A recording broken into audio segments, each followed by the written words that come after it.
यह वीडियो उन लोगों के लिए है जो किसी को खोने से डरते हैं, चाहे वो हमारे जीवन के कोई करीबी हो या कोई दूर के। ऐसा बहुत बार होता है कि हम किसी को खोने से डरते हैं, चाहे वो हमारे माता हों, पिता हों, भाई हो, बहन हो या कोई दोस्त हो।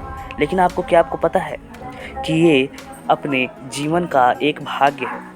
ऐसा ही कुछ हुआ किस्सा गौतमी के साथ, जिसका एकमात्र इकलौता पुत्र मर चुका था।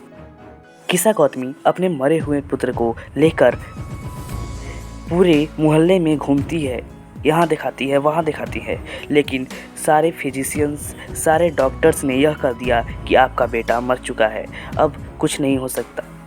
तभी एक बूढ़े व्यक्ति ने कहा कि देखो, यहाँ से आज शाम को बुद्धा जाने वाले हैं, शायद वो तुम्हारी कुछ मदद कर दें।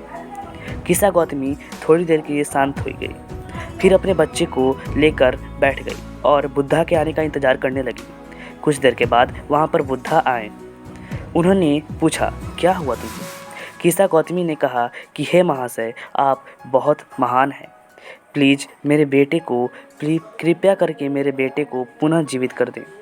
लेकिन बुद्धा ने भी दिमाग लगाया। उन्होंने कहा कि ठीक है, मैं तुम्हारे बेटे को ज़िंदा कर दूंगा अगर तुम मेरा एक काम करोगी तो। किस्सा गौतमी ने पूछा कि ठीक है, बताइए। तो बुद्धा ने कहा कि कोई ऐसा घर से थोड़ा सा गेहूं लेकर आओ जिस घर में कोई आज तक नहीं मरा हो। किस्सा गौतमी अपने बेटे को बुद्धा के पास छोड़कर पूरे गांव में गेहूं को ढूंढने जाती है, लेकिन कहीं भी उसे कोई ऐसा घर नहीं दिखाई देता जहां पर आज तक कोई मरा ना हो। इसके बाद वह लौटकर पुनः बुद्धा के पास आती है और बैठ जाती है और कहती है कि मैं जान चुकी हूँ, आपने मुझे जो पाठ पढ़ाया है मैं वह पाठ पढ़ चुकी हूँ, मुझे सब ज्ञान हो चुका है। मुझे पता है कि इस दुनिया में जो भी आया है उसे एक दिन मरना ही है।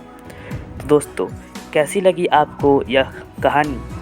कमेंट में ज़रूर बताइएगा, और ऐसी ही और कहानियाँ सुनने के लिए मुझे शेयर, लाइक और सब्सक्राइब ज़रूर कीजिएगा। आज की इस वीडियो को देखने के लिए आपका बहुत बहुत धन्यवाद।